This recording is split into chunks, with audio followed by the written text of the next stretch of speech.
Rutgers first. Kind of Sure. good bounce back win for Davis. Do you expect the same out of Willendahl to come back from that? Yeah, he'll be good. I think he was disappointed.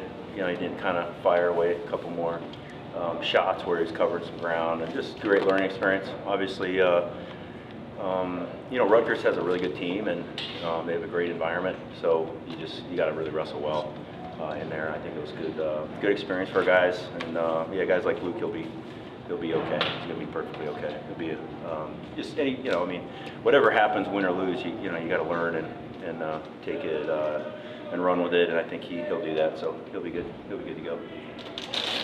What have you seen from your wrestlers when they have that first career loss? Like, how does it routinely settle in for them? I mean, I haven't really thought about that, so you know, I'd have to think back to individuals. I mean, it's a little different too. I mean, you're talking about a true freshman. I mean, obviously he's got a lot of experience, but you get thrown into a fire right away. You know, on a team like Penn State, and he's our leadoff guy. You know, so a lot of pressure on him, but he gave a great effort. He was moving forward the whole time, and you know, just you know, got you know, taken down right at the end. The match was you know, played into a little bit of the tactics a little bit. We just needed to kind of, you know, shift gears a little earlier, and so those are things that are easy to learn and grow from. And yeah, I'm not. I mean, he's as solid as people get. So Luke will be great. He's going to wrestle awesome on Friday. Is there anything you'd like to see in particular, Cael, from a leadoff guy? Like, what makes a good leadoff guy? Other than being 125 for you guys. Yeah. You're talking about like Luke specifically? Yeah, just being able to start the match and feeling comfortable with that draw and that guy going. Yeah, I mean, Luke's a great leadoff guy. He's very consistent. He's very calm, and he's just. I mean, he's new to college wrestling. He's just figuring things out, and he's just going to get better as things go along, right? And you know, sometimes you know, a loss is maybe it can be a great blessing for you. So, and with his mindset and his focus and his values, and yeah, he's going to be great. But he's a perfect leadoff guy for us. He goes out there, he's going to wrestle hard for 7 minutes. He's going to get better every match, and that consistency is huge. So yeah, we're super grateful. He's our guy, and we believe in him 100%. Cael, could you assess what we saw from Josh Barr against a guy who was a former All-American? Yeah. Yeah, I mean, Barr's just wrestling a high pace, and he just, you know, he's keeping the pressure on, and he's adding, you know, technique to that. So, and he's just got a lot of confidence, and he's just doing his thing. So, yeah, great performance by Josh. He'll just keep getting better, and you know, he's a guy that's really kind of buying in and just, you know, going to work and really using the, you know, the technique of hustle, which is usually number one, I think. So he's doing a great job. Are you eager then to see how he performs against the guy who is ranked number one right now at that weight? Yeah, I mean, he's got a lot of great opponents coming up. But I mean, we see him in the room every day, so we know he's a lot different person today than he was a year ago, and so he's just trending in the right direction, and you know, he's going to compete hard, and he's going to use every second, and if you do that, the good things are going to happen. Yeah, what do you think it says about your conditioning program when he goes like that in the third period? It opens up not just him, but also, you know, top to bottom. Yes, well, I think our guys are in great shape. I mean, that's something we've always, you know, we're very confident in. We know that we're going to wrestle hard for 7 minutes. I think it gives the other guys in the lineup even more confidence to see that you can just kind of let it rip, and things are going to work out. That doesn't mean it's easy to do that, but it definitely is worth it, and it's a lot of fun to compete at that speed. But yeah, I think our conditioning program is great. I mean, Coach Mike Schroeder does an awesome job. You know, Coach Cunningham and Coach Cody do an awesome job, and you know, our guys are in great shape, and all of them can compete at that level and that speed. I mean, they're all capable of doing that, and you know, generally speaking, obviously, our guys wrestle hard, and they're looking to score points. Yeah, what makes Iowa so tough to play against every year? It's just a great program, and they're always prepared for these matches. They obviously have a lot of talent, a lot of just good, solid, tough wrestlers. You know, their coaching staff's obviously very good, but yeah, I think they always they do a good job. I mean, they show you what you need to work on, and you know, it's something that we we rely on. Obviously, this Friday we want to wrestle great and compete well and score points. But it's also a great opportunity for us to see where we're at and kind of be able to make adjustments from there leading into the postseason. There could be 8 top 10 matchups.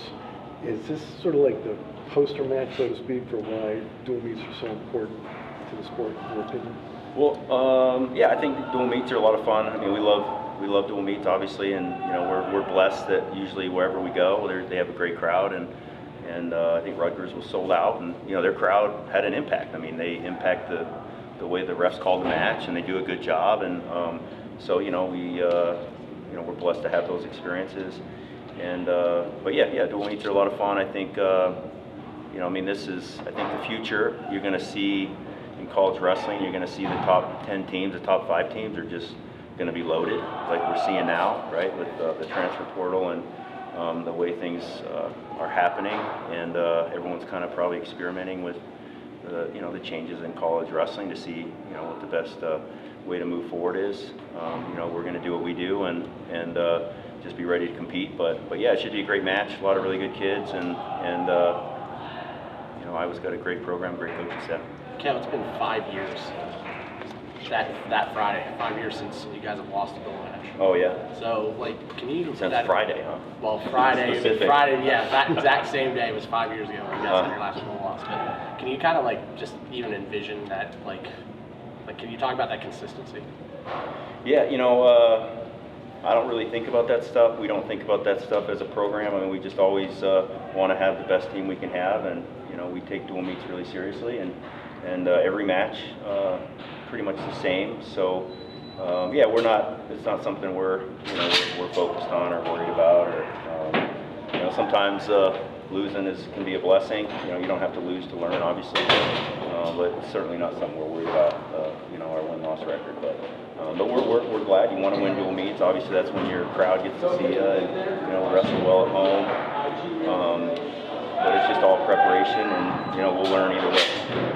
Cael, I know you commented on it a little bit last week, but now it's official. I have to ask: do you have anything else you want to say about the national duels now coming in November, now set? And is there any chance that we can see Penn State there? Yeah, I mean, that's something we'll probably discuss as we look to our schedule, which will be a little bit later. I don't know what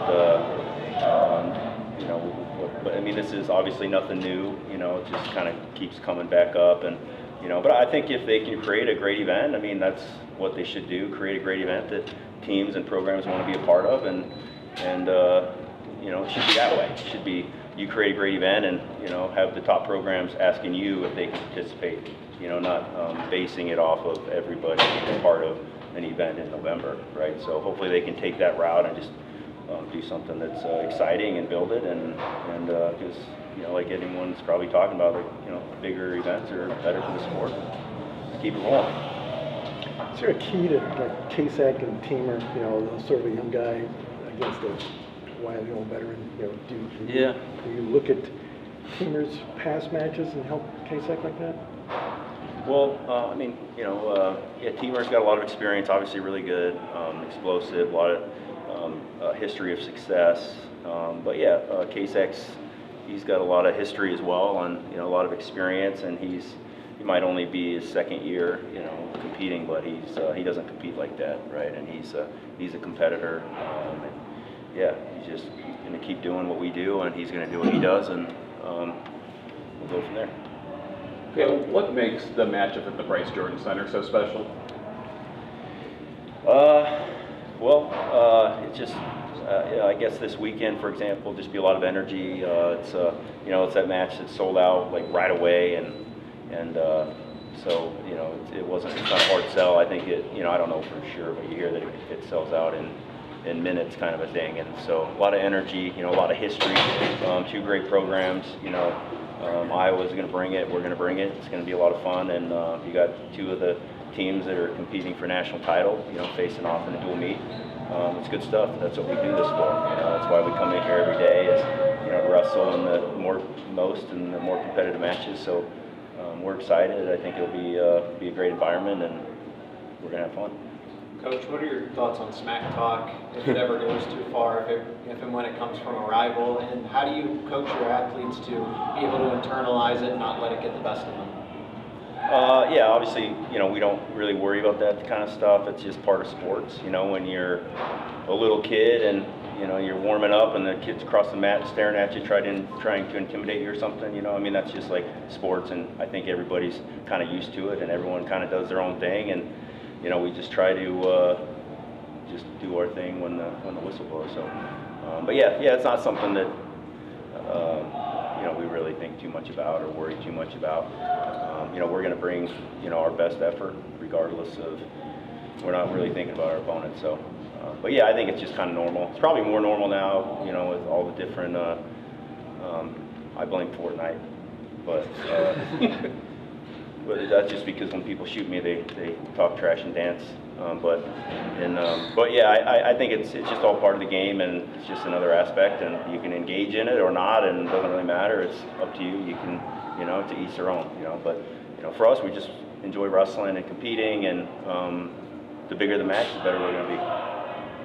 How would you evaluate Greg's match on Friday? Maybe not as many points as we're used to him seeing so far this season. Is there anything going on there? No, I mean, he's been off the mat a little bit. He's been battling, but whatever. A lot of people are battling different sicknesses and different things, but I think his opponent just did a good job. I mean, Greg was pushing the pace early, wasn't able to get a stalling call, wasn't able to get that early takedown, but I thought he did a good job just kind of staying focused, and it was a good match for him. I was actually glad that he kind of had to go the distance because he hasn't really had to do that yet. So he's got a lot of big matches coming up. So. Sometimes those things can be a blessing in disguise. Obviously, his opponent's a couple-time All-American, really good wrestler. And props to Rutgers. I thought they did a really good job. I mean, they were beating us in some positions that we're not used to being beaten in, and so it's a good wake-up call for us. How do you make up for that? How do you make up for that time with Greg when he's maybe not going the distance? Do you have him wrestling more 7 minutes in here? Like, how does that work out? Yeah, I mean, those are just things each coaching staff will approach differently, but I mean, that's just something that you got to be aware of, if you're, because you should always be preparing for your biggest and toughest matches and not taking anything for granted. But I think everyone probably approaches that differently, but I think Greg's in really good shape, and he's obviously continuing to improve. I mean, his goals go beyond the NCAA tournament, so, it's not like, hey, I'm reach a certain level and now I'm just gonna be done. He's looking for higher levels, and he's working towards that. So it never really changes. But yeah. I mean, you gotta be ready for your toughest matches. That's what we're preparing for every day. Cool. Thanks.